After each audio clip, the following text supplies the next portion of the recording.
Buenas tardes a todos y a todas. Bienvenidos y bienvenidas a una sesión más del seminario Un Mundo por Descubrir, acercamiento a los archivos en y sobre Chiapas. Y en esta oportunidad vamos a platicar sobre los archivos que tienen que ver, que se relacionan con el registro público y también con los archivos notariales. Y en esta ocasión nos acompaña Casey Marina Lurtz. No sé si pronuncié bien el apellido, pero ella es investigadora. Aquí tengo la reseña. Es profesora asistente de historia en la Universidad Johns Hopkins en Baltimore, Maryland, en los Estados Unidos de América. Se especializa en historia latinoamericana con un enfoque particular en la historia del desarrollo rural en el siglo XIX. Está interesada en integrar la historia ambiental y económica mediante la investigación de cómo los productores y los burócratas cambiaron sus enfoques sobre la naturaleza durante la primera era de la globalización. Su trabajo actual enmarca el surgimiento de los discursos del desarrollo como un ejercicio de afirmación de la soberanía nacional basada en la extracción ecológica.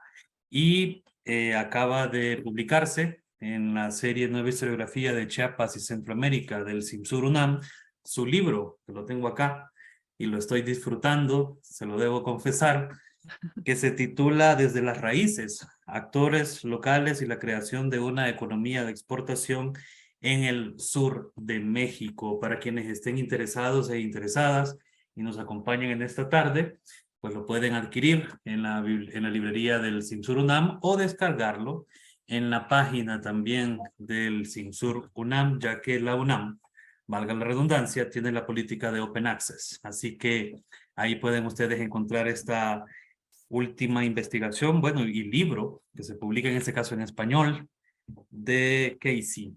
Bienvenida, Casey. Es un gusto tenerte en nuestro seminario a nombre de Justus Fenner y el mío. Y quiero comenzar con una pregunta simple que nos va a introducir ya en la conversación con tu persona, y es, ¿cómo es que viniste a Chiapas? ¿Por qué terminaste por acá y aprendiste español además? Porque te escucho que lo hablas muy bien. Pues gracias y les voy a pedir su paciencia con mi español porque ha sido un rato desde que tenía que hablar mucho en Claro, español y claro. pues voy a intentar y les doy las gracias por su paciencia. Pues y por la invitación a ser parte de eso. Mi trabajo existe solamente por Justus. Es como por el que he tenido acceso a esos archivos de que vamos a hablar y que por el que tengo un libro en inglés, Sí, pero especialmente en español. Y pues claro. ese proyecto de traducir libros desde inglés a español, pues les agradezco mucho este proyecto. Pues entré en Chiapas como un estudiante de licenciatura. Yo soy de California originalmente y pues tomé cursos de español en la primaria y así, pero nunca aprendimos nada de México, aunque California fue parte de México. Y pues fui a la universidad y inmediatamente entré en cursos sobre la historia de América Latina y por suerte John Womack, quien es gran historiador de Zapata, de México, fue mi primer profesor. Y él se interesó mucho en Chiapas también. Editó ese volumen sobre la historia de los zapatistas, como en contextos históricos, y fue por él directamente que yo me interesó mucho en la región. Y pues por mi tesis de Ujú. licenciatura escribí sobre la guerra de castas en Sí. Chiapas y la política y la literatura de Rosario Castellanos y de otros Ujú. que serán como autores indigenistas y me Sí. interesó mucho como cada día más en esa historia indígena de Chiapas. Pero Ujú. cuando entré a la programa de doctorado, yo trabajé con un historiador de tierras, de terrenos, Emilio Curí, Sí. a quien le interesó mucho la vainilla en Veracruz. pero yo siempre me quedo en Chiapas. Fue un lugar tan bonito y tan interesante. Y pues yo intenté como encontrar un proyecto allá en Chiapas y pues Ujú, en vez de la vainilla, el café, por supuesto. Y yo fui por primera vez al Soconusco en 2010, algo así, sin idea de, pues he pasado por San Cristóbal varias veces antes de eso, pero nunca a Tapachula, nunca al sur, pero con ese proyecto de yo voy a encontrar algo sobre esa sí. economía cafetalera. He leído mucho en esos momentos Ujú, ujú. sobre la historia del Estado, pero no había mucho sobre el Soconusco y la economía allá y la migración de trabajadores entre el Claro. centro del estado y el sur. Y Ujú. pues eso fue mi proyecto. Algo sobre café a fines del siglo XIX, algo sobre como labor migratorio, algo sobre inversiones extranjeras. No sabía exactamente lo que iba a encontrar, pero Ujú. Justus, por suerte, estaba ya en Tapachula en esos momentos y me Perfecto. presentó a los archivistas y a Ujú. los archivos y me dio entrada a esos lugares para encontrar lo que había en esos lugares. Por supuesto. Y es que estamos aprovechando esta sesión de nuestro seminario para presentar tu libro también. Y algo que me llama mucho la atención es que arrancas haciendo toda una reflexión sobre Helen Sargent, Ujú, sobre esta famosa, bueno, en ese entonces una niña, ¿verdad? Que sí, arribó al Soconusco con su familia y se ha tomado como un texto ya clásico, ¿verdad? Como un referente obligado. Sin ujú, embargo, a mí me sorprendió, te debo confesar, que encontrás los vacíos también de su ujú, mirada, o sí, sea, lo que Helen no vio o no sí, quiso ver. sí, Y en este sentido, tu libro se sale de lo que habitualmente leemos sobre el café en el Soconusco, que son los clásicos sobre los finqueros, los alemanes, los españoles, estadounidenses que arribaron. Eh, ¿Te interesa los comerciantes y los pequeños agricultores, los prestamistas? O sea, esta gente que está ahí, que no pertenece a estas grandes casas comerciales, ¿verdad? Que vienen desde Guatemala, que se instalan ahí ya con suficiente estabilidad económica y que forman parte de esa vida. Y yo voy por el primer capítulo, lo debo reconocer, y se lo platicaba a Justus justo ayer. Y lo que me gusta de tu libro es que está totalmente ausente esa visión teleológica ujú, que regularmente o con la cual se reconstruyen las historias. Y es que inevitablemente el Soconusco se tenía que integrar a la economía de agroexportación. Y eso lo mostras en tu libro claramente que no tuvo, o sea, eso no fue así, sino que fue una lucha enorme en la cual participó Matías Romero peleando contra Sebastián Escobar y otros, en fin. Vos, yo creo que la riqueza de tu libro es que problematizás ujú, lo que a simple vista es algo que se dio porque se dio, o sea, que cayó por su peso. Y en tal sentido viene la segunda pregunta que te quiero hacer en esta tertulia. Eh, ¿Cómo descubriste, o sea, desde qué archivo y a quién te hablamos directamente, con ujú. el tema del registro público? ¿Cómo, cómo dar cuenta de estos otros actores que están presentes también ahí y que han sido descuidados en una historiografía dedicada a los grandes finqueros? Sí, sí, pues eso, yo anticipé, encontré solamente finqueros, alemanes, inversionistas extranjeros, todo, todo, todo. Pero entrando a esos archivos, especialmente lo del registro público, sí, Ujú. ellos estaban, pero de vez en cuando. O como Ya. la presencia de esos, como los ricos, sí, por supuesto, estaban en todas partes del archivo, pero más que ellos, había esos grandes libros y tengo, pues puedo mostrárselos en un momento u otro Sí. que recordaban diariamente pequeñas transacciones entre gente con 20 pesos, entre gente vendiendo su terreno de menos de una hectárea. Y eso como fue muy, como, fue trabajo muy duro de copiar, de recopiar, de recopilar Ujú. esas como pequeñas transacciones, pero su peso fue tan más grande que el peso de los finqueros, que sí también fueron importantísimas. El café de los pequeños propietarios no tenía modo de salir de la Ujú, región sin las cantidades más grandes y las conexiones más que nada de esos ujú. finqueros, esos alemanes, esos comerciantes españoles. Los pequeños propietarios del Soconusco no tenían nada, como no tenían modo de exportar su café, pero sí Sí. lo cultivaron y sí lo vendieron y sí Ujú, como prestaron dinero entre sí y usaron esos archivos. Y eso es lo raro del proyecto y del Soconusco a mí. Y ya hay personas que están encontrando estos tipos de contrato y uso de lugares como el registro público o como el sí, juzgado o como el archivo municipal, el sí. alcalde, para contratar, para como anotar y como publicar sus contratos pequeños así. Y pues eso es lo que puedes encontrar Ujú, en el registro público.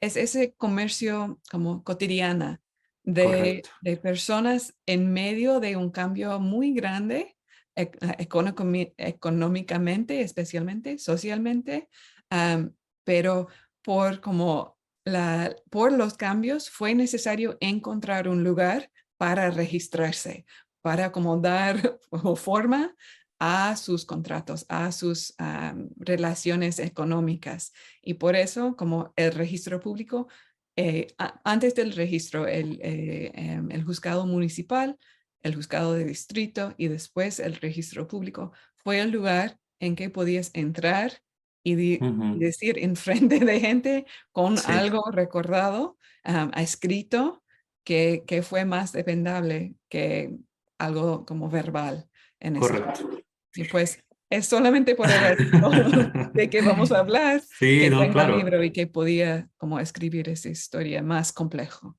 y más. Correcto. Es que una de las tesis que me llama mucho la atención en tu libro, que está presente y que lo desarrollas, es que se necesitaban estas garantías jurídicas para comenzar Ujú. a invertir, o sea, para convertir al Soconusco. Hay una parte que mencionas, ¿verdad? De un rancho con pocas vacas o algo por el estilo, ¿verdad? Sí. No tan desarrollado, en un sitio ya integrado a la exportación con la mirada en lo que sucedía en Guatemala desde mediados del siglo XIX, ¿ah? Con esa envidia con respecto a los guatemaltecos y cómo se habían insertado a esta economía del café.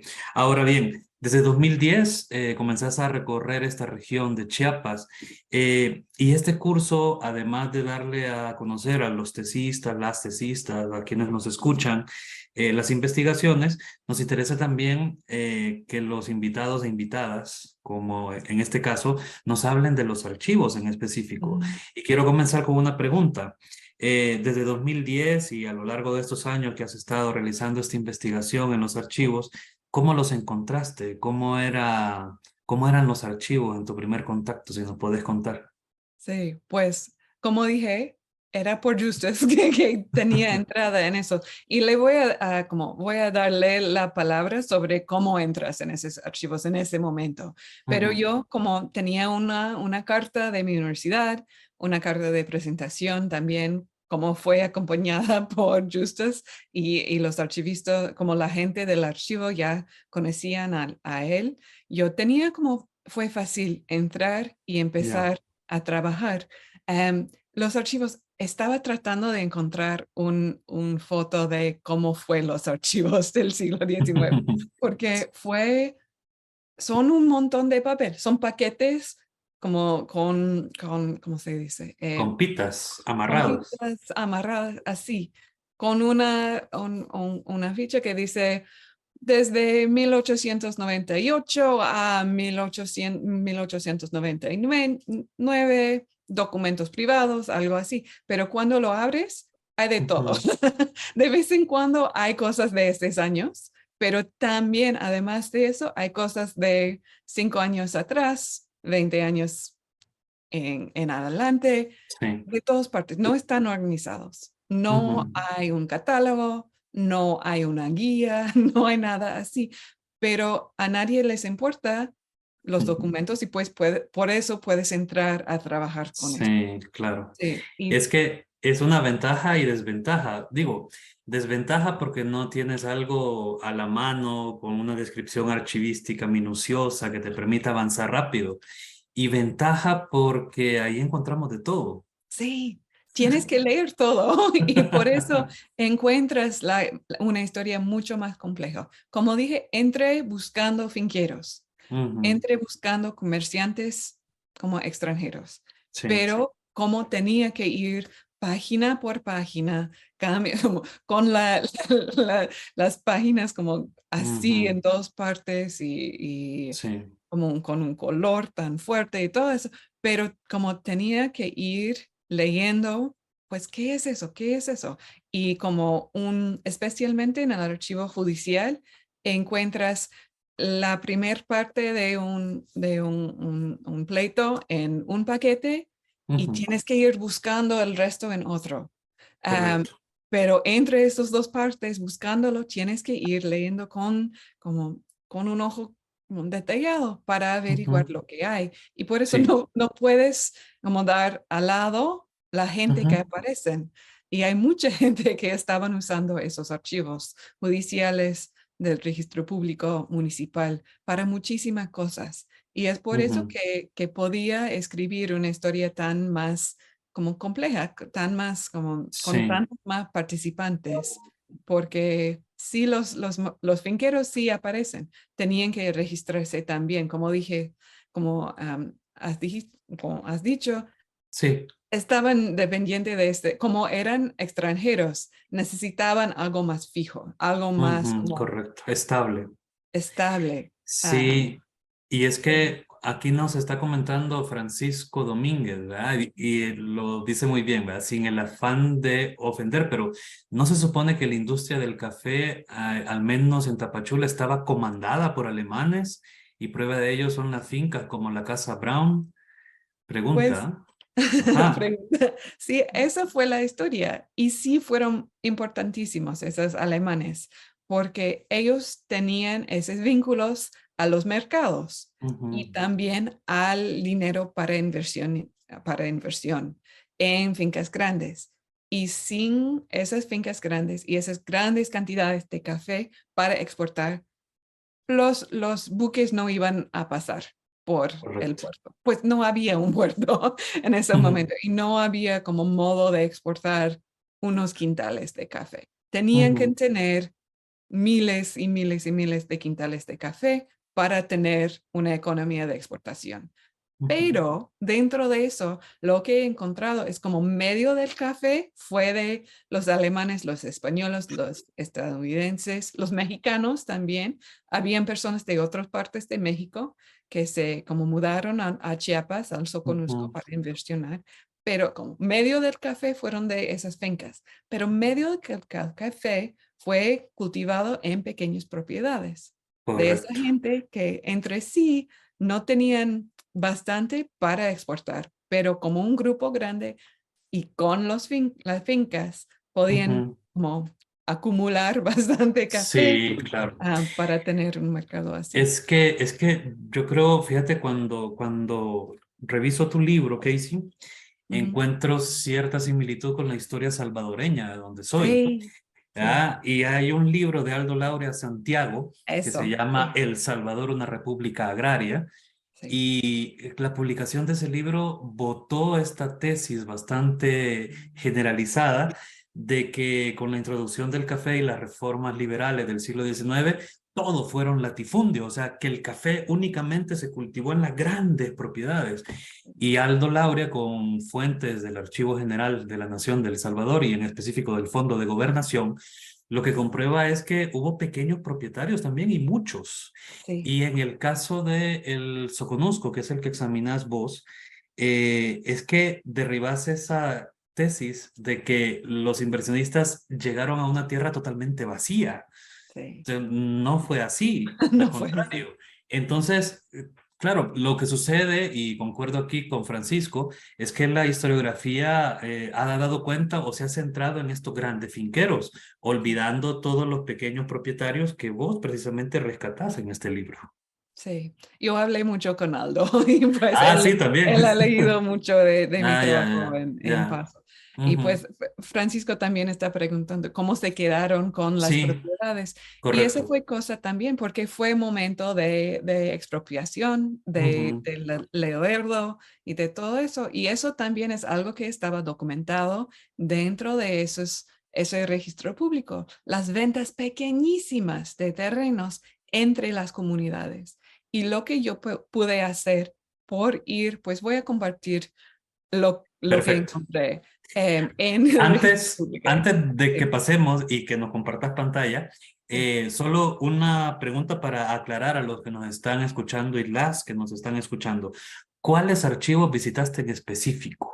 Sí. Pues Ajá, yo visité primeramente el archivo judicial, pues correcto. algo como de explicación institucional, si vale la pena en ese momento. Pues los archivos judiciales existieron desde la época colonial y han cambiado, por supuesto, Sí. pero había archivo como judicial del municipio y en Tapachula desde medios de las 70 había Ujú. un archivo judicial del distrito que fue Ya, más federal. Y las cosas murieron entre sí sin...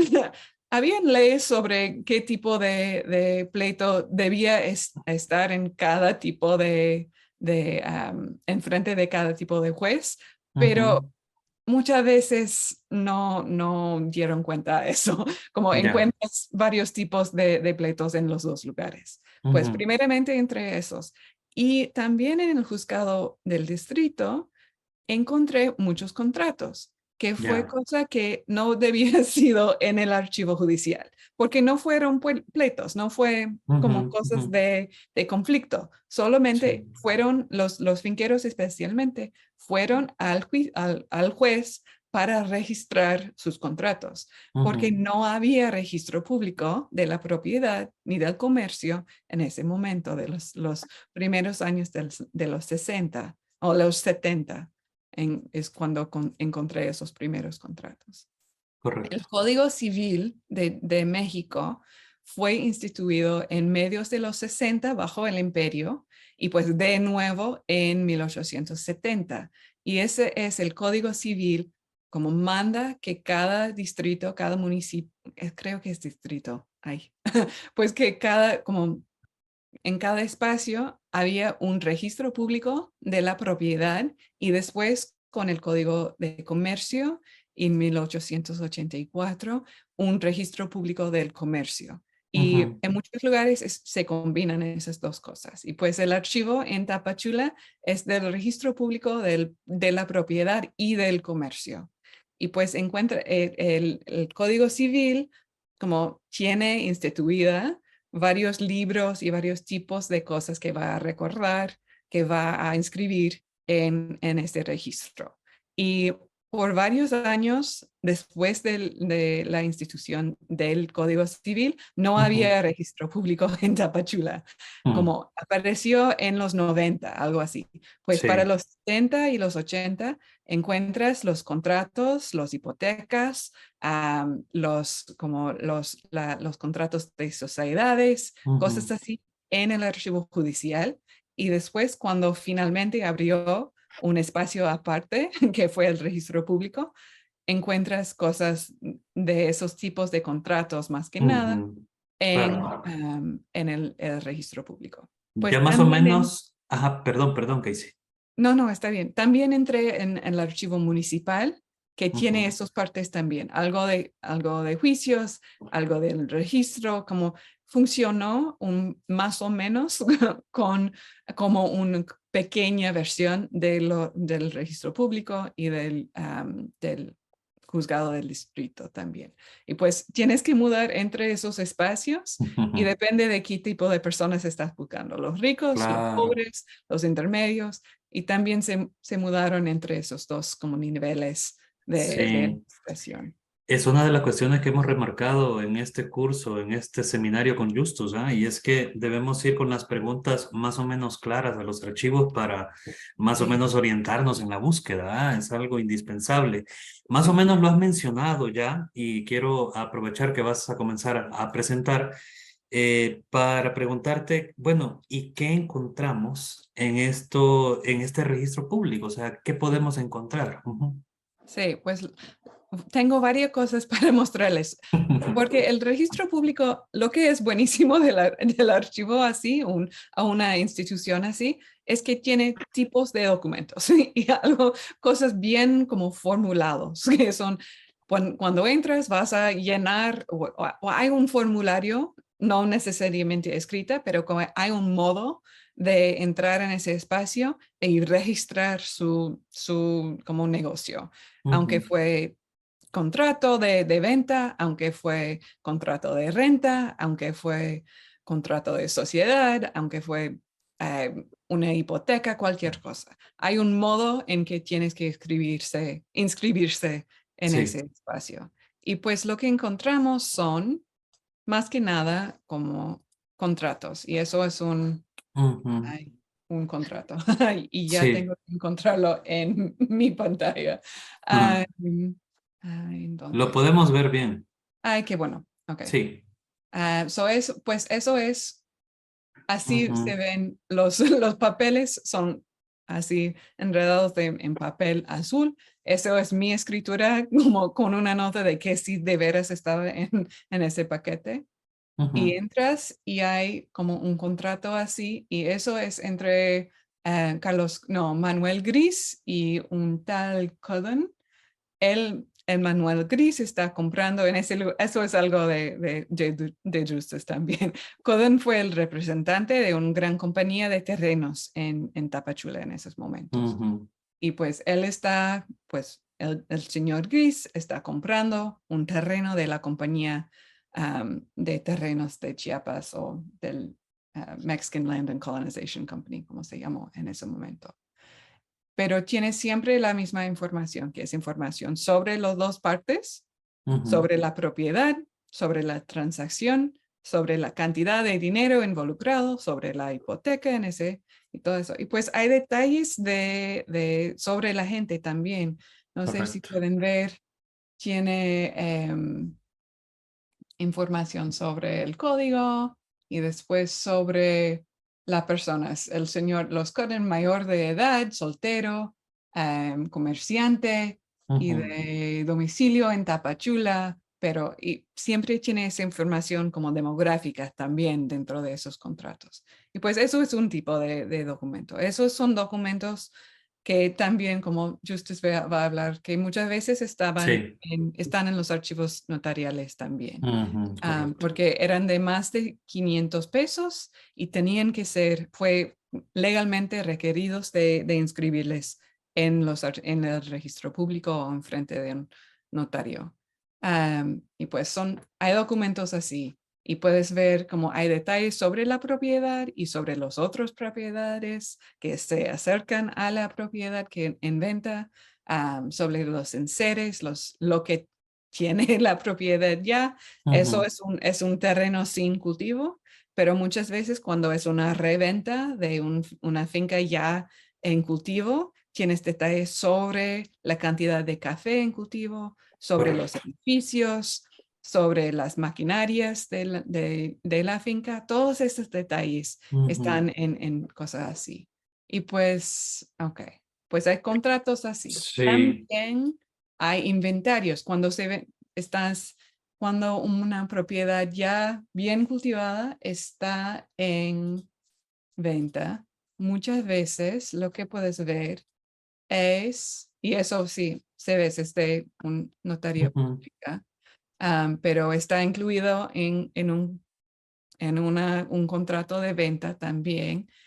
Y hay todo sobre las siembras, sobre los terrenos, ujú, cuántas hectáreas está sembrado de café en como buen baño, tal, tal.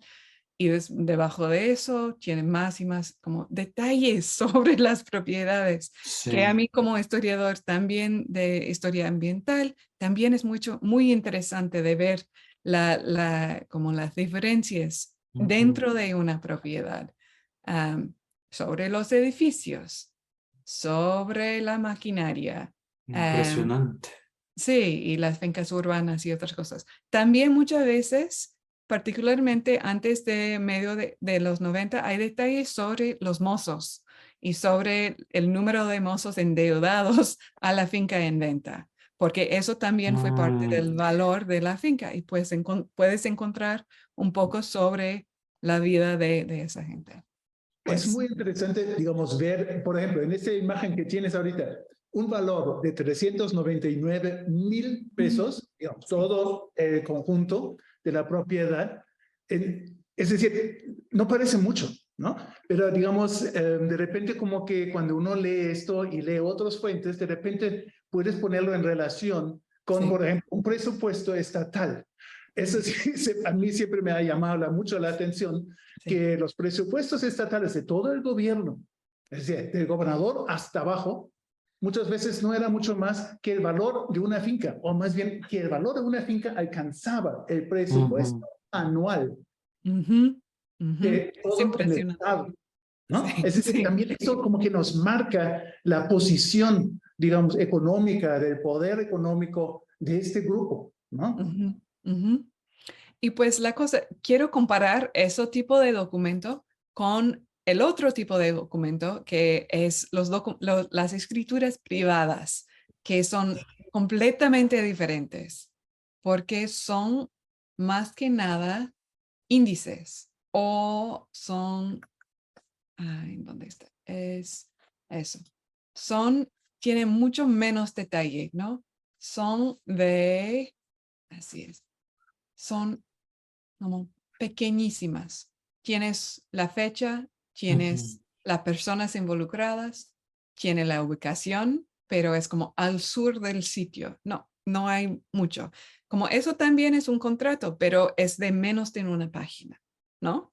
Pero en eso Sí, puedes ver la gente como común, no los finqueros. Esos son cosas de valor de... ¿en dónde está el valor en esa?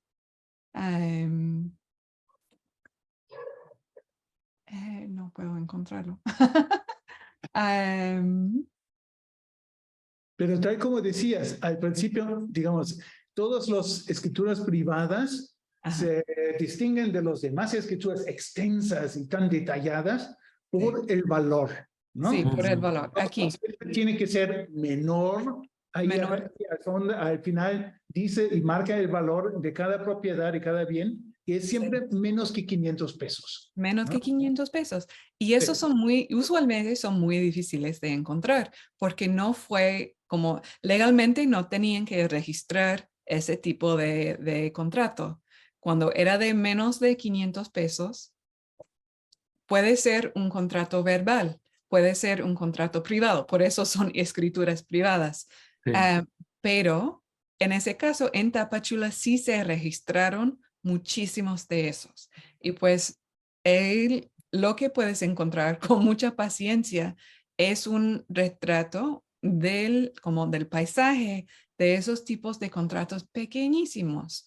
No, pues no son pequeñísimos. La cosa es como el salario como diario fue de 40 centavos, 50 centavos, así. Pues 100 pesos es mucho para un mozo, pero no es nada como 400,000 pesos, ¿no?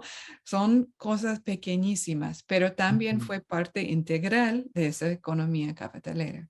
Y pues Claro. como tienes libros así de escrituras privadas y también de escrituras como tienes libros que son índices de esos tipos de contratos, que solo tiene el nombre, la fecha y el valor y nada más. Y pues con esos diferentes tipos de documentos puedes encontrar esa como complejidad de la economía, pero también demográfica, como en muchos casos tiene que inscribir que esa persona fue ciudadana o no, que esa Correcto. persona fue menor o mayor, que esa persona fue viuda, que eso, pues, y puedes encontrar esos tipos de... Aprovechando esos datos demográficos que estás mencionando, Casey, ¿había mujeres acá? ¿Participaban mujeres? ¿Me puedes Muchísimas. hablar un poquito de eso? Sí, sí. Pues quiero dar la palabra también a Justus, por supuesto, Sí, porque claro. las notarias también son interesantísimas en este caso. Vamos para allá Sí. con Justus. Em, pero sí, había muchas mujeres y eso también legalmente, eso es lo que yo entré con el Código Civil. La cosa es que el Código Civil solo gobernó más o menos en esos lugares. Como las leyes fueron lo que hicieron con las leyes en ese lugar. No estaba tan cerca al DF, ni a San Cristóbal, ni a Tuxtla Gutiérrez, que la ley tenía que ser exactamente lo que como habían escrito los legisladores. Y pues había muchas mujeres viudas que sí tenían sus propios como derechos como agentes comerciales, voy a pagar Sí. con eso. Pero también como esposas, también solteras, en todas partes de esa economía, vendiendo sus terrenos, prestando dinero, Prestando dinero incluso. prestando dinero. Había, pues en ese caso había unas viudas de comerciantes que siguieron con el trabajo de su marido ya muerto. Y pues había varias casas comerciales que pasaron a manos de la mujer y que ella siguió como dando préstamos, como escribiendo hipotecas como, y cosas así. Y pues sí, había muchas mujeres. Y eso es también algo que puedes encontrar cuando acumulas tanta información. Si Sí. vas a leer solamente los casos más interesantes o esas escrituras públicas que son bien largas, no vas a encontrar tanta como textura y tantas como diferentes tipos de personas. Es solamente en eso de como lo cotidiano, y eso es algo que también es muy interesante del registro público en contraste al archivo judicial. El archivo judicial es cuando entras al archivo judicial, cuando algo como no funciona, Sí. cuando hay un Cuando hay pleito, problemas. sí, cuando hay problemas, cuando hay conflicto. Claro. Pero entras al registro público cuando estás como no diariamente, pero en como funciones normales, como esos son los negocios como deben ser. Y muchas Correcto. veces como se quiebran, había muchas bancarrotas, todo eso. Y esos también entraron en en el registro público anotado en los documentos. Ahora, Pero sí. yo te quiero preguntar también para los compañeros y compañeras que nos escuchan, ¿recibiste una capacitación previa para enfrentarte a este tipo de archivos o te hiciste en el camino, Casey? En el camino. Fue cosa de, en fin, como, sí, yo trabajé con historiadores también accidentalmente, como económicas. Ya. Ni Emilio ni John Jack Womack fueron historiadores como con entrenamiento en estadística ni nada de eso. Pero cuando encuentras cosas así que ya están en tablas, ya están en formularios, es como natural entrar a Excel, entrar a reconstruirlos como estadística más que nada Ujú, y seguir trabajando con esa cantidad. También cuando esa información lo tienes en cantidad, pero ujú, no, los detalles no están. Tienes que construir un retrato como colectivo porque no puedes hacer un retrato como individual. Y pues por eso para mí fue importantísima aprender a trabajar un poco. No soy experto en sí, nada de datos, pero un poquito con esa de sumas y de ujú. medias y de todo eso. Sí, es que, bueno, ahora que te escucho, ya vamos a pasar con Justus y los archivos notariales, pero ahora que te escucho, me impresiona la cantidad de detalles que has ido encontrando en los documentos y debo confesarte algo, es que en tu libro se reflejan esos detalles también, ¿ah? O Mm, sea, se refleja como, porque cualquiera puede pensar, ¿verdad? Que, ¿y estos documentos para qué los voy a revisar? Esto no me va a servir. Y creo que tu trabajo y la exposición de esta tarde nos muestra que se requiere también la imaginación y la pericia de la historiadora o el historiador para reconstruir desde esos archivos. O sea, bueno, y la buena pluma que tenés también, porque en el libro, pese a la traducción, se gracias. refleja una escritura muy buena, muy cuidada. Eso lo platicábamos con Justus justo ayer. Ah, Eh, gracias. entonces, la cuestión es, Hay un peso muy fuerte hacia el historiador y la historiadora. Es decir, no bastan los archivos por los archivos, ¿verdad? Sino que está también esa capacidad de crear un cuadro como lo que describías, ¿ah? Ujú, ujú. Sí, pues fue cosa como no anticipé encontrar esa gente en el archivo. Y en muchos lugares no vas a encontrar esa gente en los archivos. Ajá, correcto. Creo que es algo, pues no es particular al Soconusco. Hay una gran historiografía sobre cómo la gente pobre, la gente Ujú, sin letras, la gente como de todos tipos usaron los archivos, usaron los juzgados especialmente sí, para hacerse como gente, como ciudadanos, como parte de la sociedad, como parte de la política en esos momentos. Y pues puedes encontrar esa gente, pero tienes que tener el tiempo para estar, ujú, los recursos para seguir trabajando en los archivos para un buen rato. Yo estaba como 6 meses en Tapachula trabajando. Amé 6 meses. y regresé varias veces para encontrar más, pero fue cosa de sacar muchas fotos y de regresar a mi programa con dinero, con tiempo, para Sí, ir transcribiendo y con buena música y con mucha paciencia y todo eso, pero es cosa sí. de tener tiempo S- para... Sí, Y, porque las instalaciones del archivo judicial ahí en Tapachula no son tan bonitas para trabajar, ¿ah? Es oh, un calor ni el registro infernal. público, de veras. Ah, bueno. Pero la gente son amable Sí, te y atienden muy bien. sí, sí. No tenía nada más que hacer en esos momentos. Estaba ya para trabajar en la Sí. tesis y pues fue lo que hice. Pero recomiendo mucho, como los registros públicos son un recurso que mucha gente no han usado mucho Ujú. porque no hay un registro central. Fue como problema en el momento también. Querían, Claro. la idea fue de centralizar esa información, Ujú. pero nunca lo hicieron y pues todavía están esos archivos regionales Sí. y en buenas o malas condiciones, quién sabe, pero no Ujú. habían sido un proyecto de formalizar todo eso y pues tienes Perfecto. que ir y tener tiempo para escribir. Correcto. Bueno, Y, Casey, muchísimas gracias. Una pregunta, Casey. Adelante, Justus. Es decir, tú estabas hablando de las compraventas, de bienes, muebles y inmuebles, de las, perdón, de las escrituras privadas, de los de menor de 500. Hay una cosa que tal vez sería interesante que nos explicas un poco más, que es la segunda sección.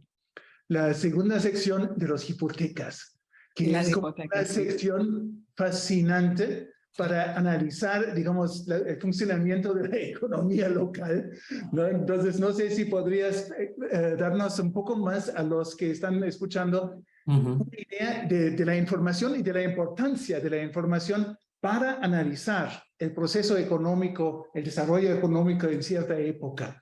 Sí, sí. Pues las hipotecas, yo tengo ya abierto un índice de las hipotecas también, pues voy a encontrarlo rápidamente para mostrárselos. Pues como la otra son escrituras pequeñas en este caso, que es un libro que anota todas las hipotecas registradas en el registro público varias veces, pues fue un intento de registrar lo que ha pasado y lo que estaba en curso dentro del archivo, dentro del Ujú. registro. Pero lo que fue importantísima para mí fue como ver otra vez la demografía de la gente involucrado en eso. Tenemos esa historia de inversiones extranjeras, de compañías especialmente alemanes, pero también españoles, como prestando dinero a otros alemanes, a otros españoles, casi a ingleses de vez en cuando, a estadounidenses de vez en cuando. Pero por tener los detalles de las hipotecas, y las hipotecas son esos documentos mucho más largas que eso. Eso es solo el índice. Pero ya en eso puedes ver de vez en cuando que las cantidades de dinero de hipotecas Sí, de vez en cuando son de 100,000 pesos, pero muchas veces eran de 1,000 pesos, eran de 500 pesos. Y fueron importantes para, pues tienes que tener una propiedad, un raíz para hipotecar, ¿no? Pues son algo no de los pequeños propietarios, pero No, de vez en cuando ves a un pequeño propietario. Pero eso de como clase media, que ves mucho más que anticipé en esos documentos. Sí, a veces hay algo de 14,000 y sí, de vez en cuando hay de 100,000, hay de 500,000, pero en gran cantidad son de eso, de unos miles pesos, que es bastante para invertir en un cultivo que tienes que invertir para 4 años antes de que va a darle un sí, cultivo o claro. Un como producto. un producto, gracias. Sí. Y pues necesitas eso dinero de seed money, para empezar, para seguir esos años de limpiar pues de comprar el terreno, de limpiar el terreno, de pagar a alguien, de mantenerlo como limpio, de como empezar a cultivar y todo eso. El proceso es largo de café. Y pues eso de hipotecas es importantísima para averiguar cómo es que esa gente no extranjero, no con conexiones comerciales a Hamburgo, a Londres. Ujú. Podían ser parte de su economía también. Pero también para esos ricos es importantísima las hipotecas para ver esos cambios Mm. estructurales, Estructurales. así, gracias. Dentro de la economía y especialmente en los momentos de crisis, porque sí, había muchas bancarrotas y había momentos en que la economía global, como Francisco estaba Ujú. escribiendo, en que el precio del café bajó, como Sí. se colapsó en medios de los 90. Y Ujú. pues en eso puedes ver en las hipotecas cómo pasó las propiedades bien grandes de unos manos a otros manos, por eso de comercio, por eso de financiamiento, más que nada. Ujú. En momentos de crisis fue esa consolidación de las comunidades alemanes especialmente, pero Claro. también unos españoles, unos norteamericanos, varios otros, que en esos momentos de crisis en que como alguien con 4 hipotecas en su propiedad ya no podía pagar el financiamiento, Y las terminó alguien, vendiendo entonces. sí, sí, Ujú. o O se las embargaron. y lo embargaron muchas veces, sí, y fue vendido por el juez, por el juzgado Claro. a alguien con ya dinero. Y pues son esos momentos de consolidación a nivel más alta, al nivel más alto de la economía. Pero dentro también de esas hipotecas siempre tienes inventarios, siempre tienes detalles cuando fue embargado sobre cómo funcionó dentro de la finca, porque había un depósito, como se puso en depósito, había como un depositor, se dice, just as que, Sí, sí, algo creo así. que En depósito. Alguien que, en, como en depósito, sí. el depósito, sí, Sí. alguien encargado de la finca que no fue el finquero y él tuvo que pasar sus libros, como sus reportes al juez y pues esos también entran en los casos hipotecarios y puedes averiguar como dentro de la finca, sí en momento de crisis, pero esos depósitos, esos como encargados, estaban motivados a hacerle funcionar bien usualmente. Claro, Y varias claro. veces ellos, en fin, compraron la finca o recibieron la finca como pagamiento por su trabajo.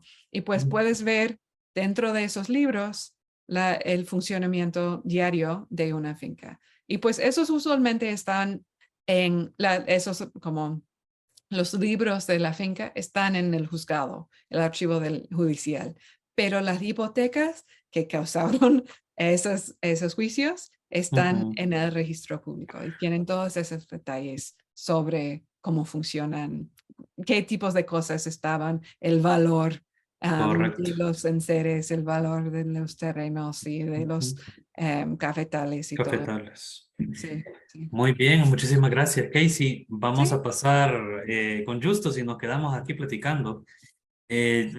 Al final voy a atender las preguntas, Francisco, las dudas que estás expresando ahí en el chat, para que tengamos tiempo, porque tenemos que cubrir también los archivos notariales. Y ya lo decía Casey, ¿verdad? Que Justus iba a ocuparse de.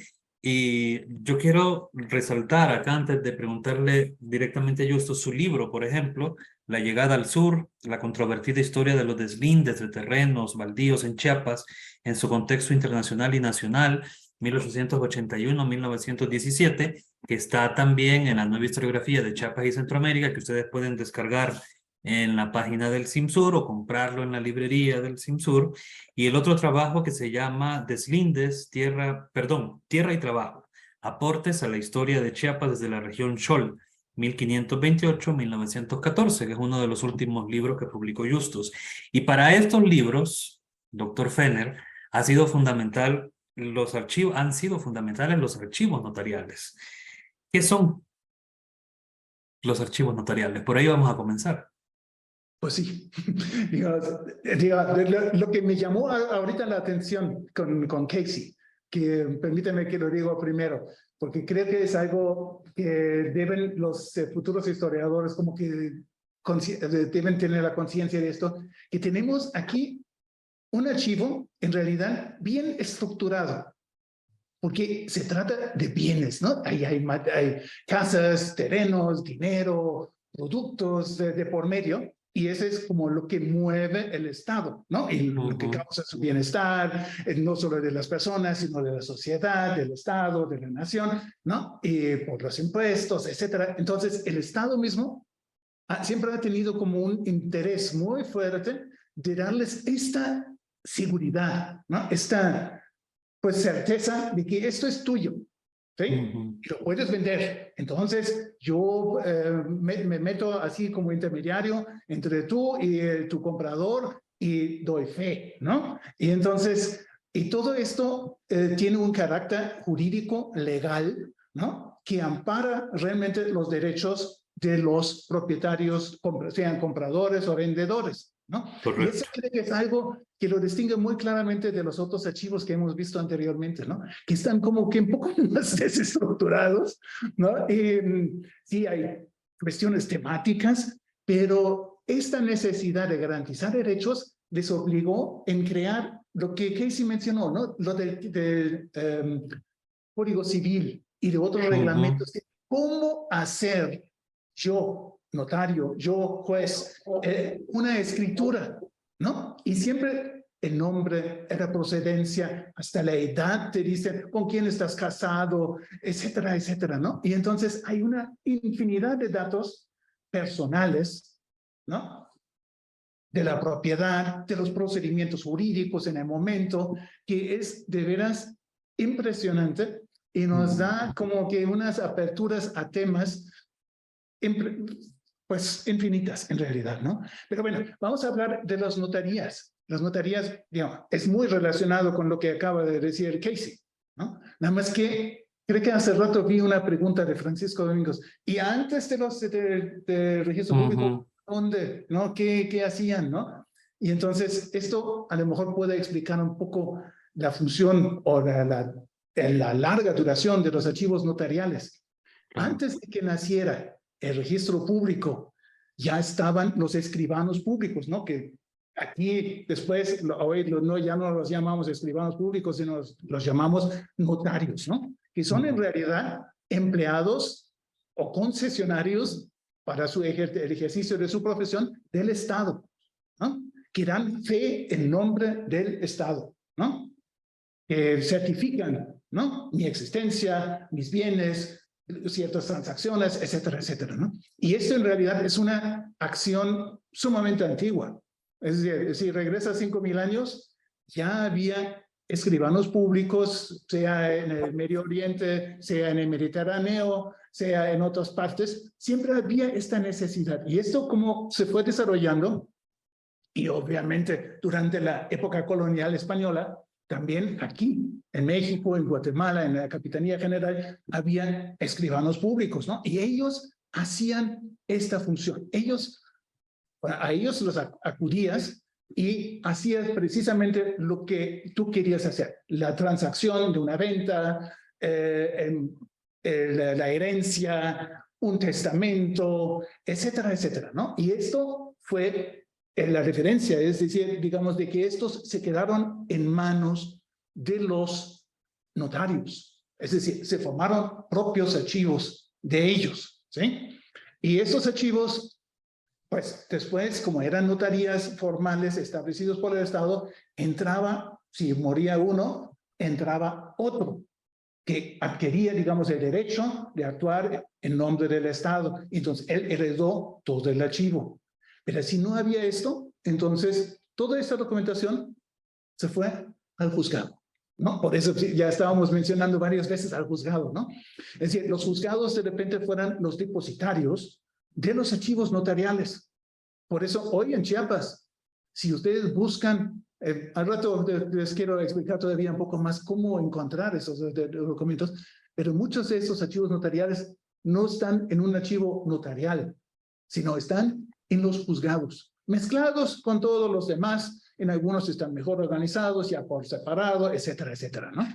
Pero en realidad, ahí están desde hace mucho tiempo. Es decir, si buscamos los antecedentes a los que preguntó Francisco, tenemos que remontarnos a los archivos notariales, ¿no? Y estos, donde no hay escribano público, también esto sucedía, especialmente en estados como Chiapas, ¿no? No hay en todos los departamentos escribanos públicos. Entonces, ¿quién? Entonces entraba el juez civil de primera instancia, ¿no? Él cumplía la función de escribano público porque él tenía que saber escribir, tenía que tener nociones legales, jurídicas, y entonces él hacía función de escribano público.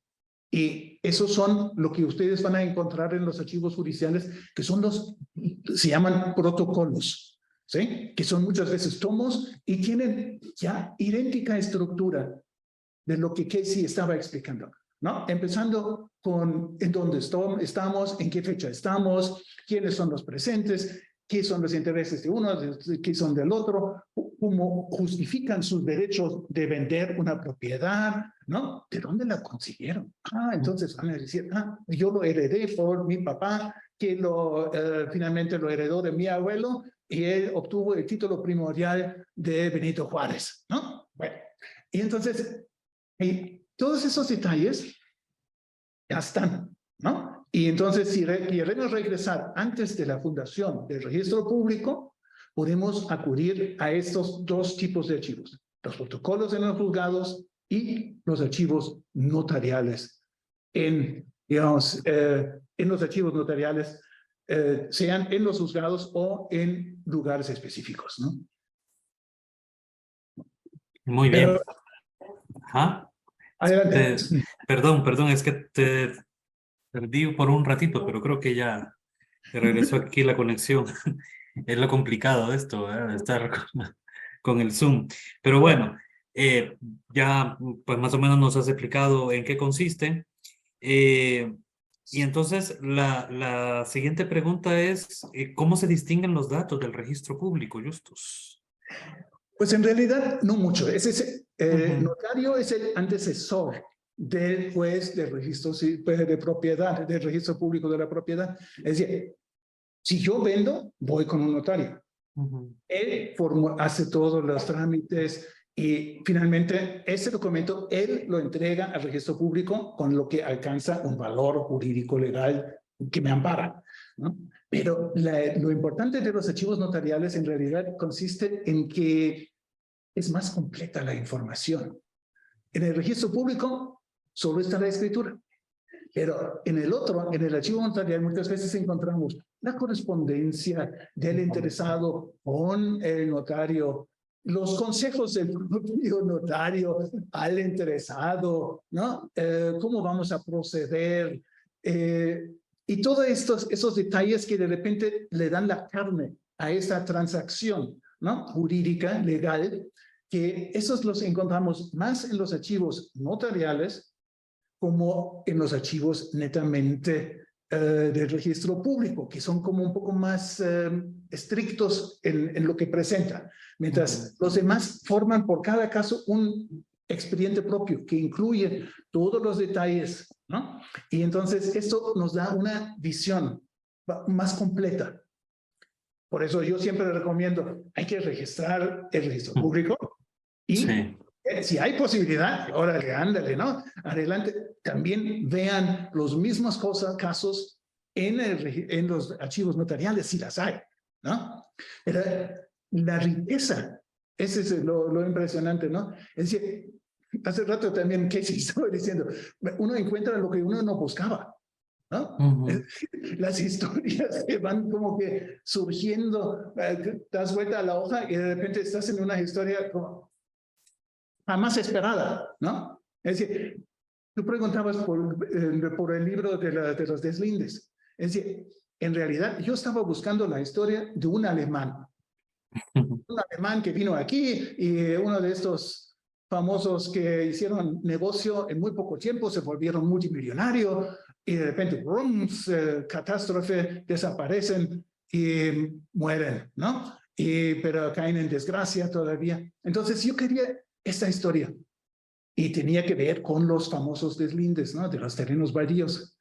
Y entonces yo tenía una recomendación, ¿cómo le llaman? Una pista de que él había hecho un contrato con el gobierno con un José María Velázquez, que es un notario en la Ciudad de México.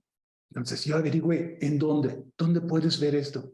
Entonces me dijeron, hay un archivo general de notarías en México. Y entonces fui, logré entrar y empecé a buscar, encontré la escritura, pero lo que no esperaba fue la historia que encontré.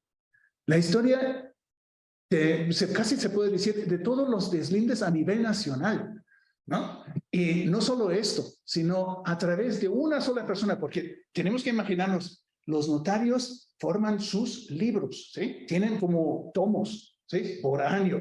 Y entonces, yo como cliente, pues si tengo confianza en este notario, yo voy cada vez con él, ¿no? Entonces, de repente, se puede desarrollar toda una historia a través de los actas notariales de una persona, como en este caso, este alemán, ¿no? Pero, entonces, de repente, había mucho más de lo que yo esperaba. Por ejemplo, los deslindes. Yo, en términos muy breves, es un negocio multimillonario, o era, ¿no? Entonces, había muchos interesados, pero muy pocos capacitados para hacerlo. Y entonces, este alemán le entra y para adquirir las concesiones y mantenerlos y aprovecharlos, crea una red. Y esta red se revela a través del archivo notarial. Es decir, no sé si me explico. Es decir, sí. yo te pregunto a ti, ¿no? Tu gobierno, yo quiero la concesión para deslindar terrenos en Chiapas. Oh, dice el gobierno, está bien, ¿no? Oficialmente solo aparece el contrato donde tú me das el derecho, pero si de repente checas en el archivo notarial, de repente te das cuenta que yo te estoy pagando y minas de oro, con pozos de chapopote en Veracruz, con participaciones en una línea transmarítima y donde de repente como que se nota, no es solo conceder un derecho, es un negocio.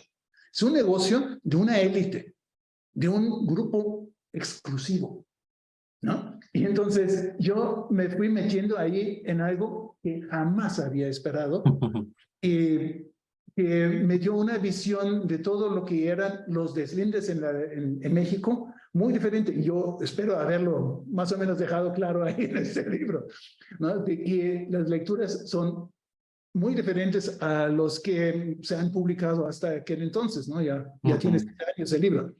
Pero este tipo de información, lo que uno no espera, este es algo como que me sigue fascinando cada vez porque yo entro en los archivos con esta actitud. A ver qué encuentro, ¿no?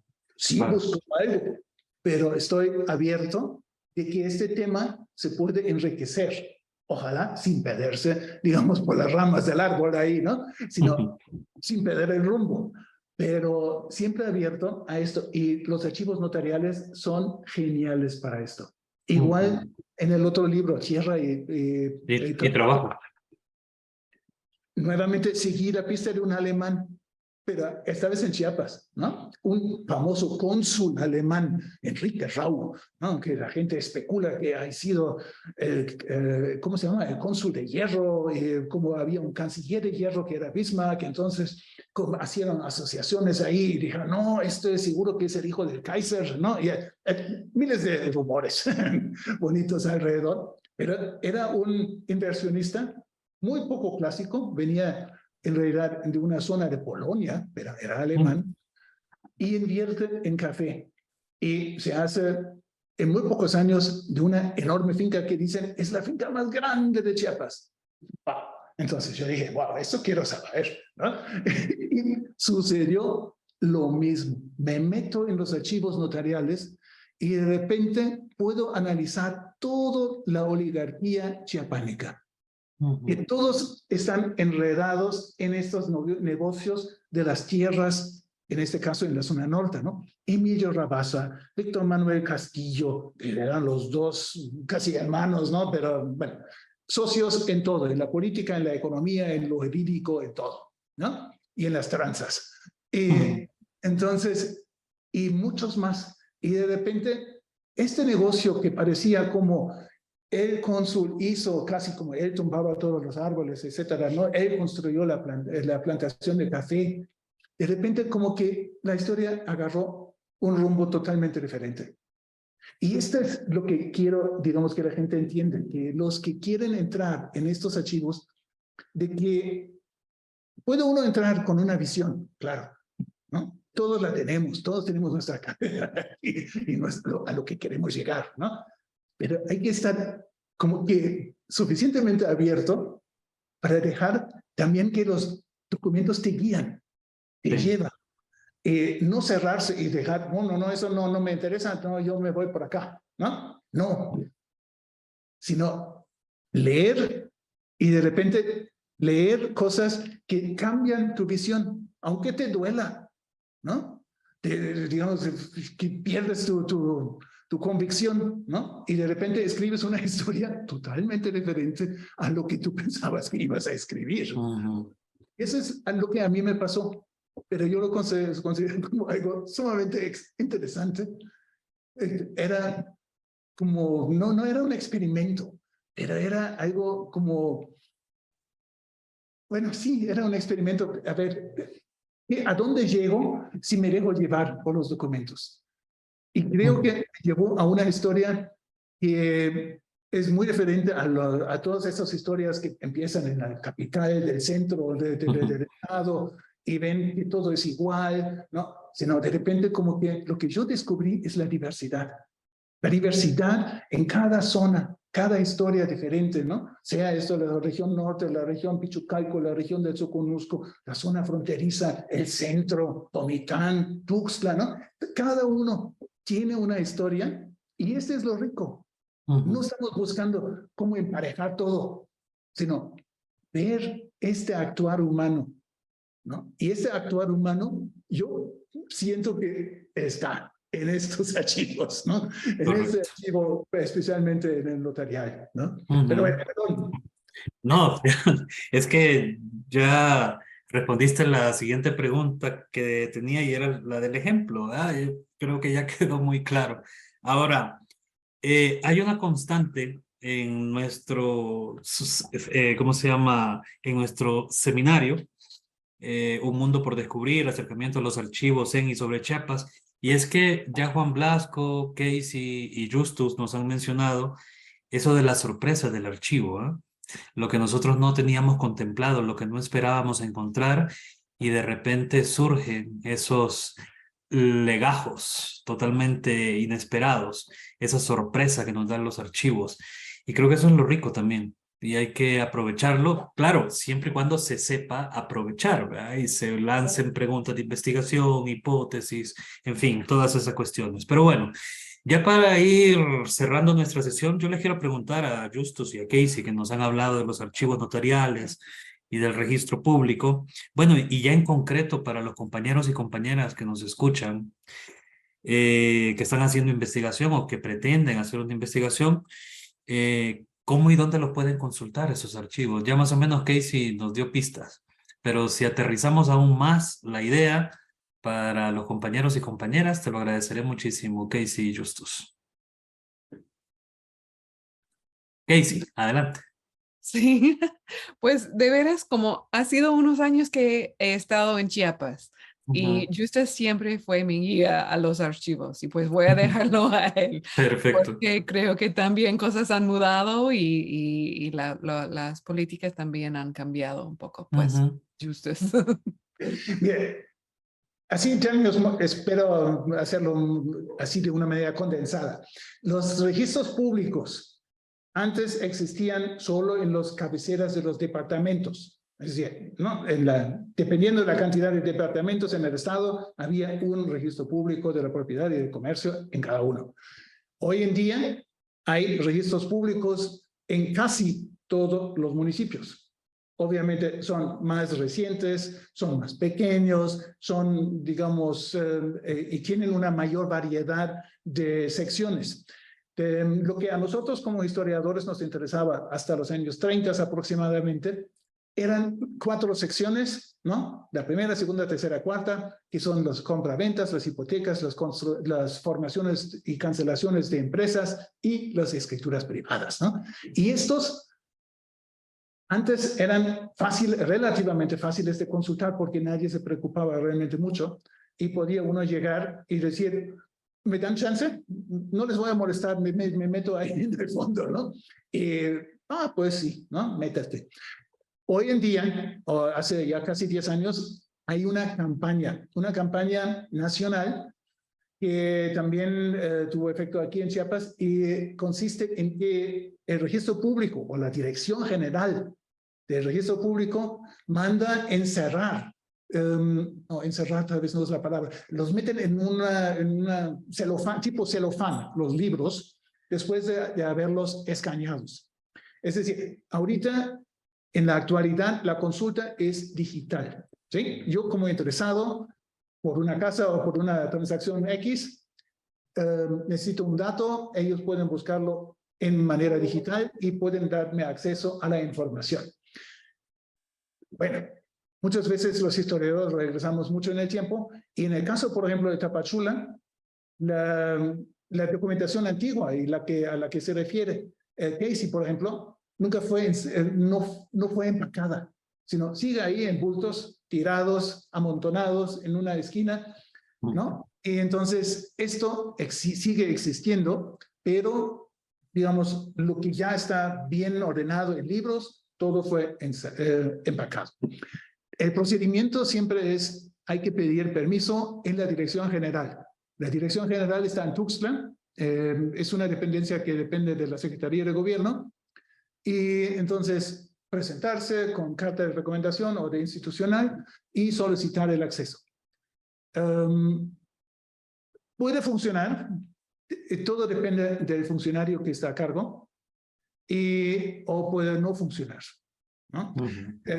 Pero no hay que dejarse de ser así como que desanimar, sino la información, y eso es creo que también lo importante, lo que resalta hoy. Esta información, en parte complementaria, existe también en otro archivo, ¿no? Y esos son los archivos judiciales y los archivos notariales. Y entonces, no hay que como que decir, ay, no puedo, no me dejan entrar. No, sí se puede, ¿no? Es tener un poco de perseverancia e insistencia. Y entonces, porque tenemos en el Estado un archivo notarial general que está en Jaime Sabines, en Tuxtla, ¿no? Donde está la Biblioteca Central y donde está el Archivo General de Gobierno, ¿no? Ahí, en otra parte del mismo edificio, está el Archivo General de Notarías del Estado. Y también hay que presentarse, hay que solicitar, pero por lo regular ahí no hay mayor problema, ¿no? Y nunca hay que descartar el acceso a los archivos judiciales. Los archivos judiciales son mucho más abiertos claro, hay que también solicitar, pero por lo regular dan acceso. Y en los archivos judiciales, sea esto en Berriozábal, donde está la central, ¿no? O en los diferentes archivos regionales que han formado. Uno está aquí en San Cristóbal, otro está en Tapachula, uno está en Palenque, en Comitán, etcétera, ¿no? Puede uno encontrar también las partes que nunca fueron concentradas y se quedaron en los archivos judiciales, ¿no? Entonces, hay que buscarlo. Pero están, existen. Y esto es lo importante, la información importante. Como historiador, necesitamos perseverancia, ¿no? Un poco imaginación, cómo ha funcionado la administración, saber, los archivos judiciales fueron concentrados en los juzgados, bueno, eso nos da la pista, dónde debemos buscarlos, ¿no? Y entonces, con esto creo que más bien les puedo dar digamos, la idea dentro del Estado, pero no descarten archivos fuera del Estado. Un archivo para mí sumamente interesante y muy importante para Chiapas es el Archivo General de Notarías en la Ciudad de México. Muchos de esa gente, de los inversionistas, de los extranjeros, de las grandes compañías, no tenían confianza necesariamente aquí en el Estado, sino tenían sus apoderados en la Ciudad de México. Entonces, todo teje-maneje con el gobierno, con las concesiones, con los pagos, no pagos, ¿no? Fue arreglado en la Ciudad de México. Y de repente encontramos un montón de información sobre cosas muy específicas de una región de Chiapas en México, ¿no? Entonces, ahí están, ¿no? Muy bien. Yo aviéntense.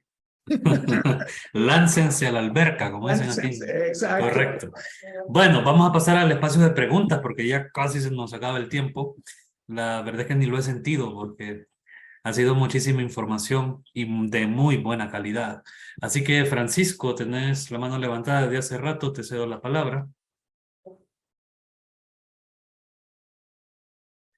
Hola, buenas tardes. Buenas tardes, Francisco, adelante. Sí, es que es muy complejo, ¿no? Hablar de este tema de Chiapas, ¿no? Y todo. Pero sí tengo como que una pregunta para Casey. Casey. ¿A partir de desde cuándo se tienen registros?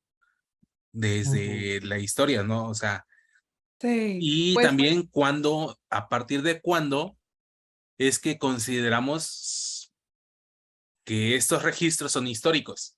Buena pregunta. Sí, no, gracias por eso. Pues los registros fueron instituidos en los años 70, los 1870, pero en muchos lugares no existían hasta los 1880, 90, algo así. Pues son de fines del siglo siglo XIX. Y en varias partes, como dije, antes de eso, esa información, como Justus estaba diciendo también, se registraron en el archivo judicial, en el juzgado primero civil. También puedes encontrar ese tipo de información.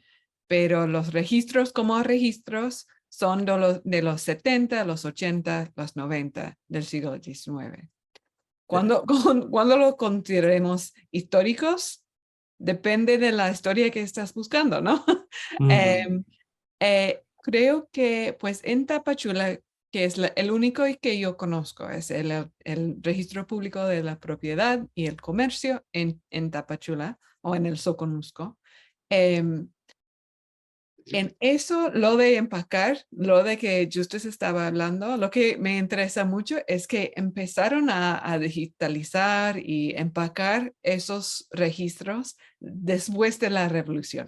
Como el proceso es de los últimos 10 años, pero para ellos, para los que están digitalizando esos archivos, para ellos son los documentos post-revolucionarios que les consideran importantes o como históricos para ese proceso de digitalización. Los que del siglo XIX o en los primeros años del siglo XX, como dijo, están en como no basura, porque todavía están, pero así en la esquina.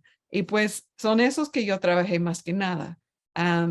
Pero no sé exactamente cuándo se consideran históricas.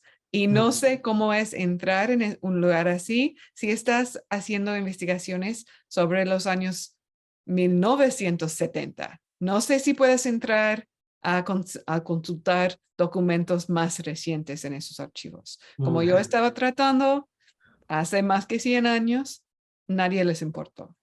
Pero para los que están trabajando en como el segundo como medio del siglo XX, puede ser un poco más, hay una política diferente, imagino, en eso. Pero como estaba también diciendo Justus, todo depende del funcionario y también Sí. quién estaba. Y también, pues entras a empezar con los años más antiguos y vas siguiendo y pues voy para la próxima bulta, voy para el próximo bulto y te encuentras en los 70 y ya, no sé, es también se acostumbras, ellos se acostumbran, ¿cómo se dice? Tienes que tener paciencia. No, y Y anda como por los 1800. sí, Ahí ando por los 1800 y entre sí, sí, 1800 y 1900, por ahí ando sí, investigando. ok. Todo el Mira, siglo. Pero sí, Ajá. precisamente eso, o sea, lo que mencionabas de las fincas cafetaleras, Ujú, eh,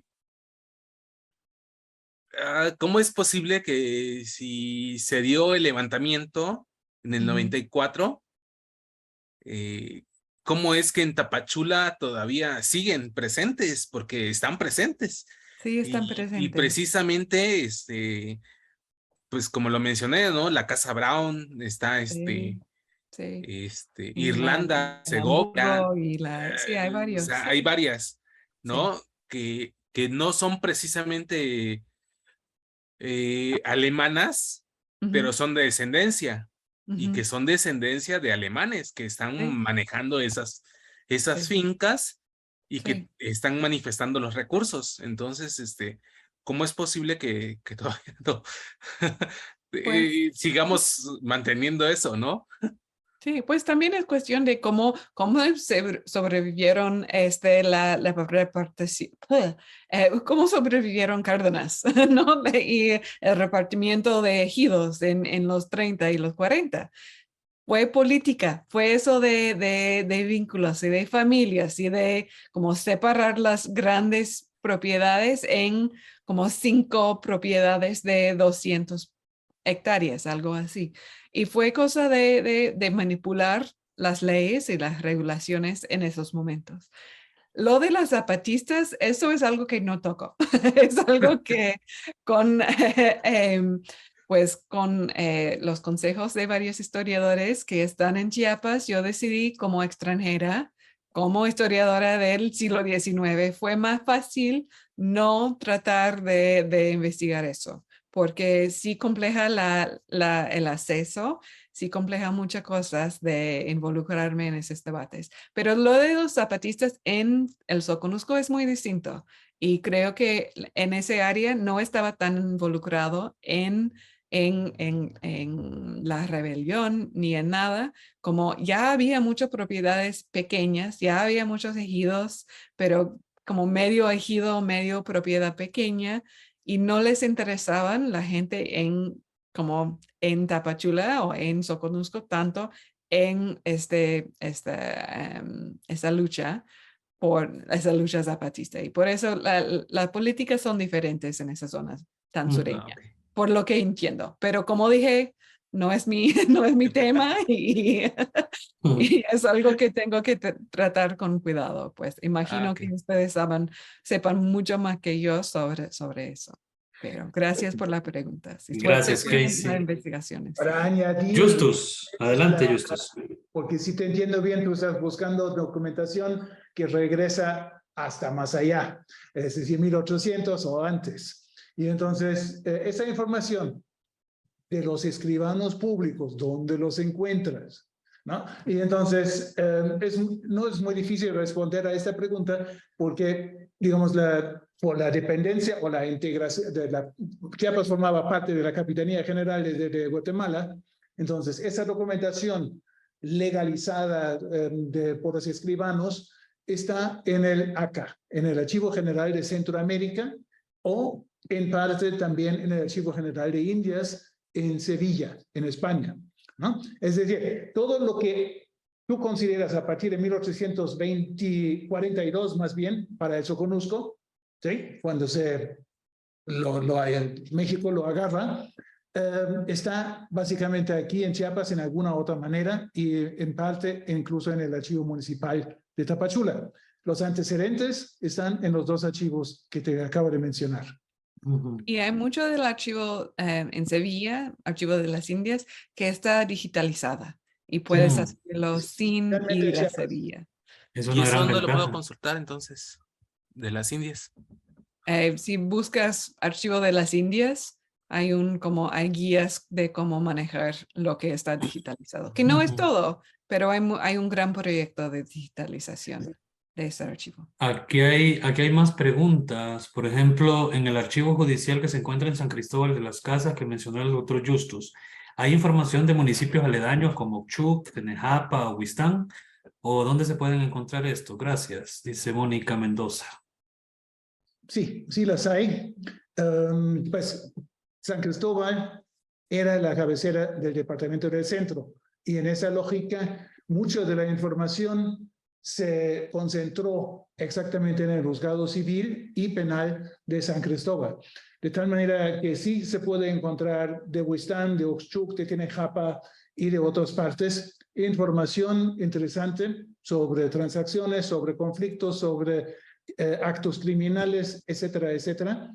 Y un segundo que como que traslapa de alguna manera con la información es el archivo de Chilón o Ocosingo, ¿no? Que según cómo estaba la constelación de la división territorial, de repente, por ejemplo, pueblos como Oxchuc correspondían a Ocosingo, de repente correspondían al departamento del centro. De tal manera, ambos archivos están en San Cristóbal.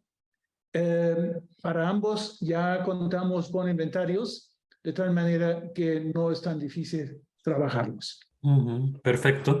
Hay otro comentario acá sobre la Casa Brown, es propiedad del Ejido Santo Domingo, municipio de Unión Juárez. Bueno, es con respecto a la pregunta que lanzó Francisco, ¿eh? Así que, bueno. Creo que hay una confusión. Más bien, el ejido es propiedad de la Casa Brown. No, sí. No la Casa Brown es propietaria del La ejido. Casa Brown es propiedad del Ejido Santo Domingo. Sí, es propiedad. Sí, claro, claro. Correcto. No, sí está bien, sí está bien. Sí. Bueno, pues se nos agotó el tiempo. Ya tenemos como 10 minutos que nos pasamos. Pero Podemos seguir platicando si gustan. No, lo que pasa es que esto como lo grabamos y lo subimos, entonces es complicado por eso del tiempo. Pero muchas gracias, Casey, por aceptar esta invitación, por hablarnos de tu experiencia como investigadora, muy rica, muy aleccionadora para todos y para todas. A Justus igual, ¿eh? Por compartir esa experiencia en el caso de los libros. Tanto La Llegada del Sur como Tierra y Trabajo, que se los recomiendo. Y lo mejor de todo es que estos 3 libros están disponibles en la librería del CIMSUR, por si quieren ustedes llegar, o en la página del CIMSUR lo pueden descargar con la política de Open Access de la UNAM. Así que no hay excusa, ¿verdad, Casey? Para no leerlos. Pues mándanos el enlace para que lo podamos descargar. No, sencillamente en tu buscador pone CIMSUR, entras y ahí en la página aparecen todos los libros por autor. Sí. Y en las novedades está el libro de Casey, por cierto. Sí, yo puse el link entras, en hablaste el chat como chepaneco. también. Ok. ¿Verdad? Bueno, de entrada dice Casey que puso ahí el enlace. Sí, muchas gracias, Casey. Enlace, ahí está, sí. Francisco. Ahí lo puedes ver en el chat y ahí puedes ingresar. Sí. Bueno, perfecto. Buenas noches, Justus. Gracias, Casey, a todos y a todas por acompañarnos. Muchas y nos gracias. Vemos entonces el próximo viernes con otro archivo. Justus, dale. Y el próximo viernes yo los invito ya de una vez vamos a estar en pláticas con el doctor Stephen Lewis de la University of California en Chico, y vamos a estar hablando de otro rama de los archivos, de archivos institucionales, sí, pero sobre la política indigenista. Es decir, archivos que corresponden a la SEP, que había sido parte de las instituciones a cargo de la política indigenista, y de los propios archivos del INI. Y entonces creo que va a ser una plática muy interesante, así que yo les invito ya de una vez para el próximo viernes, el 18 a las 5 de la tarde. Muchísimas gracias por su atención. Muchísimas gracias. Muchas gracias. Que estén muy bien. Feliz noche.